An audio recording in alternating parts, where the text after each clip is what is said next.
Chers astrolosophistes, bonjour. Nous nous retrouvons aujourd'hui pour la pleine lune du 1er août 2023 qui aura lieu à 20h01 si on est à Paris.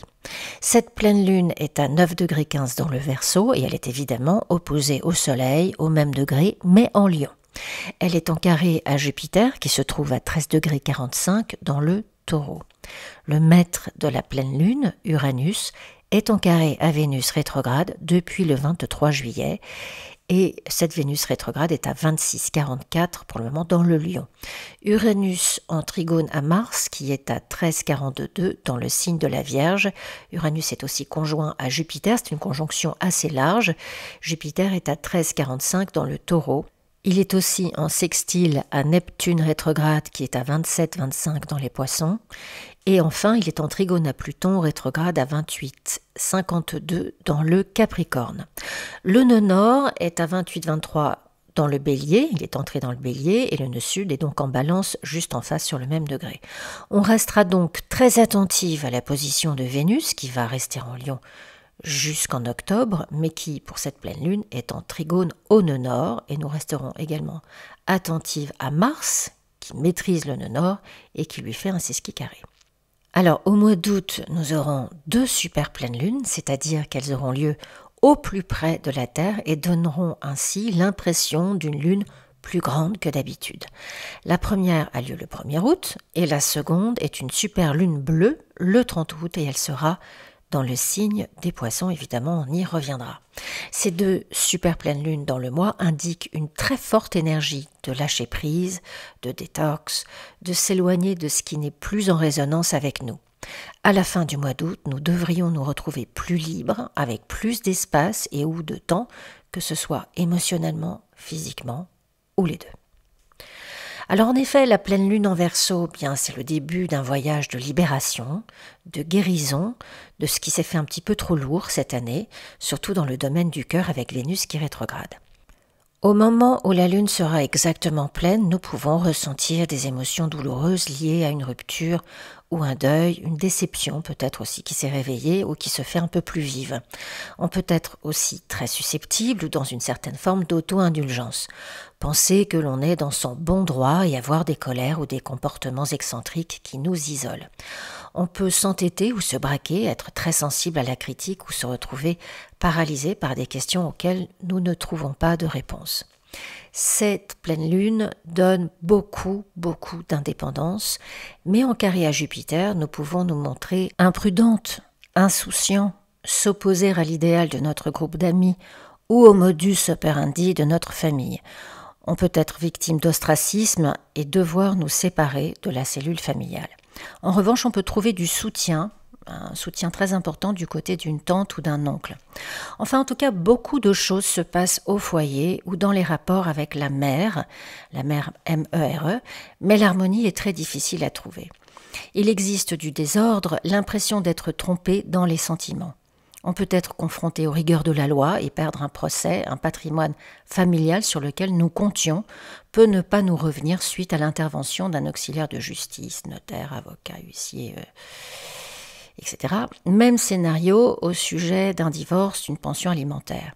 On peut connaître d'importants revers qui sont défavorables à nos intérêts. Les difficultés financières et affectives sont liées et arrivent concomitamment. On peut perdre la garde partielle ou totale de ses enfants ou la naissance d'un enfant occasionne une crise importante qui peut être sanctionnée par la loi comme une pension alimentaire par exemple. Vénus rétrograde est en carré à Uranus en Taureau, donc les contrats, l'état de nos finances sont sujets à caution. Par ailleurs, Saturne, qui est le maître historique du Verseau, eh bien, Saturne est opposé à Vénus rétro en Lion. Il est aussi opposé à Mercure et Mars en Vierge. Alors, rien de notre légèreté, de notre insouciance, de nos caprices ne pourra passer. Il existe aussi une confrontation générationnelle difficile, que ce soit dans notre couple, s'il y a un écart d'âge important avec notre partenaire ou avec nos enfants, qu'ils soient adolescents ou jeunes adultes, ou encore si je me retrouve à devoir travailler avec ou pour quelqu'un de beaucoup plus âgé ou de plus jeune, beaucoup plus jeune que moi, et ne pas nous retrouver sur la même longueur d'onde. Cela va être très difficile de se sentir aliéné affectivement et nous voudrons notre indépendance à tout prix, mais sans vouloir le payer. Les disputes démarrent dans un claquement de doigts et chaque partie reste sourde aux arguments de l'autre. Comme l'orgueil va venir se greffer à ces dissensions, on peut générer du chaos dans un endroit d'où nous ne pourrons pas forcément partir. Beaucoup de contradictions et de tensions émotionnelles, un penchant à répondre de façon immédiate aux pressions des autres, crée de multiples occasions de conflits et de ruptures. Nous pouvons avoir du mal à garder nos idées au calme et communiquer aux autres notre propre tension. Sous l'emprise de nos émotions, notre réactivité nous est contraire et nos paroles peuvent se retourner contre nous. C'est aussi une pleine lune qui propose une énergie très volatile en ce qui concerne les réseaux sociaux. Quelque chose que l'on écrit, que l'on montre, peut provoquer un revirement à notre encontre. Même ambiance dans une université d'été par exemple, ou sur un campus, ou encore une réunion religieuse. C'est vraiment une question d'immaturité et ou de provocation qui ne passeront pas du tout. Et pour en finir avec les basses fréquences, soyons vraiment vigilants si un voyage est prévu à l'étranger pour des vacances ou pour le travail. On peut se retrouver coincé pour un problème de visa, de passeport, d'un document de douane mal rempli et être renvoyé de là où on vient sans autre forme de négociation. C'est important d'anticiper ces basses fréquences pour justement bénéficier de l'énergie de la superlune en Verseau qui est assez mentale et permettra de prendre du recul, d'intellectualiser ce qu'il se passe plutôt que d'être happé dans un tourbillon d'orgueil mal placé. C'est une lune extrêmement créative qui donne le pouvoir de se représenter des images presque tangibles et une intuition excessivement développée. Alors, Uranus en taureau, en trigone à Mars en vierge, ne calme pas vraiment le feu consubstantiel à cette énergie, mais en signe de terre, en revanche, on pourrait être tout à fait capable de se donner la détermination et la discipline pour réaliser notre objectif d'autonomie et s'affranchir d'une situation monotone que l'on est probablement venu à détester. Nos actions, notre créativité conduisent à une ouverture, une libération et même une victoire. Ce peut être sous la forme d'une formation, d'un cours, d'une nouvelle technique que l'on introduit dans son activité et qui nous ouvre de nouveaux horizons. On peut tout à coup transcender notre ambition et finir une thèse, un doctorat, un livre, ou encore travailler sur une application pleine de promesses. On ne voit plus les obligations comme une corvée, mais comme le moyen de réussir. On vient à bout de tâches laborieuses avec une efficacité et un savoir-faire assez inédits et surtout nous observons notre progression avec enthousiasme.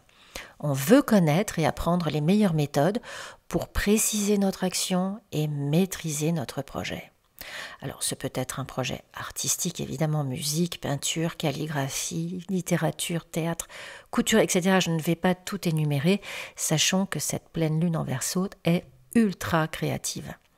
Mais cela concerne aussi des projets autour de la santé, comme ouvrir son cabinet de naturopathie ou alors se former en herboristerie, en produits diététiques ou trouver des soins de cette nature pour soi-même et adopter un régime qui nous aide à retrouver la forme. On peut se passionner pour les produits bio et développer quelque chose dans ce domaine-là. Ouvrir une épicerie avec des produits naturels ou une boulangerie dans un village ou un quartier en demande de ce genre de commerce et rencontrer un beau succès. Cet Uranus-Taureau trigone à Mars en Vierge peut aussi parler d'un projet qui concerne les animaux domestiques, alors leurs soins, leur garde, leur éducation et développer une activité qui non seulement tient très bien la route, mais se développe assez rapidement. Le 2 août, la Lune sera opposée à Vénus rétrograde et le 13-14 août, le Soleil sera conjoint à cette Vénus rétrograde. C'est vraiment dans le domaine des relations que nous allons vouloir significativement approfondir que cette vibration sera la plus importante. Si les deux parties sont ouvertes pour cette exploration des profondeurs de la relation, il en sortira une évolution très importante de notre dynamique. Si on n'est pas prêt, Vénus rétro peut créer des obstacles. Des gens de notre passé peuvent revenir et redistribuer ce qu'il se passe aujourd'hui. Alors c'est évidemment le domaine du couple, mais pas seulement, ce peut être en famille avec une sœur, une fille qui revient, une situation avec une amie très proche ou encore au sein d'une collaboration professionnel qui est en duo et qui est soudainement bousculé avec le retour d'une ancienne ou d'un ancien partenaire associé. Sans doute que l'éclairage qui est posé sur la personne que nous étions alors et celle que nous sommes devenus nous donne matière à réflexion. La perspective inédite d'apprécier le chemin parcouru, ce que nous avons traversé et surmonté depuis, ou pas d'ailleurs. Le passé est évalué au présent et c'est à nous d'en tirer une analyse. Les vieux liens sont brisés, des nouveaux se forment. Dans la relation dans laquelle nous nous sentons insécures, ou qui a commencé à se dissoudre, eh bien ce mois d'août peut être décisif quant à une rupture. Cette super pleine lune en Verseau peut aussi signer la rencontre très soudaine avec une personne divorcée qui a déjà des enfants. Vénus maîtrise le nœud sud en Balance et la question qui joue des coups d'ici, c'est qu'est-ce que je veux pour moi aujourd'hui ? On ne veut plus être dans le compromis, on ne veut plus sacrifier sa lumière, son pouvoir. Nous voulons nous libérer des engagements qui ne mènent nulle part. On veut trouver sa passion et se libérer de ce qui nous entrave et de ce qui nous retient de l'incarner. C'est un appel à la liberté et à l'action. Alors, on va garder à l'œil les pérégrinations de Mars pendant les 18 prochains mois parce qu'il est le maître du nœud nord en Bélier. Alors, juste pour vous donner un petit aperçu, là, pour le moment, il est en Vierge, donc ça va vraiment, c'est dans le domaine du travail et de la santé. Quand il sera en Balance, il s'agira de notre relationnel, en Scorpion, de nos ressources financières, en Sagittaire, de notre visualisation créatrice, de notre idéologie, en Capricorne, de notre principe d'ordre et aussi de notre ambition, en Verseau, pour toutes nos expériences nouvelles, nos projections, ce qu'on veut, nos projets, et en Poisson, l'abnégation, l'ouverture mystique.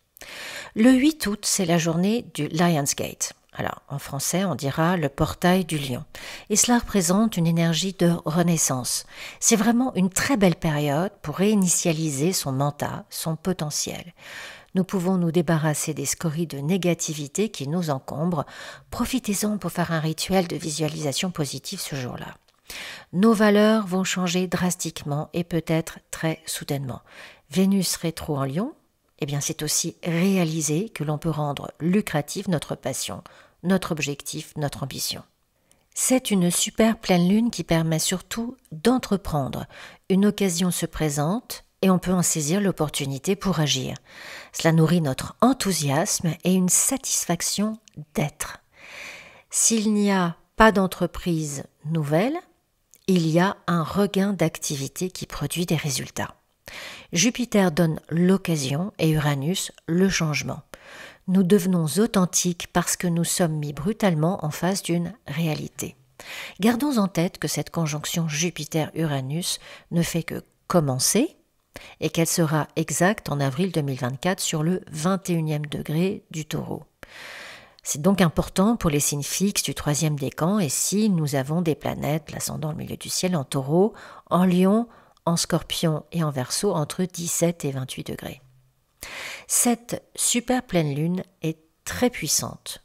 Tout ce qu'on vient de dire, c'est vraiment très puissant. Un éclairage particulier pour tous les premiers décans des signes fixes. C'est-à-dire, si nous sommes nés fin avril, fin juillet, fin octobre, fin janvier, et bien sûr, si nous avons l'ascendant, le milieu du ciel, ou une ou plusieurs planètes entre, on va dire 4 et 15 degrés du Taureau, du Lion, du Scorpion et du Verseau.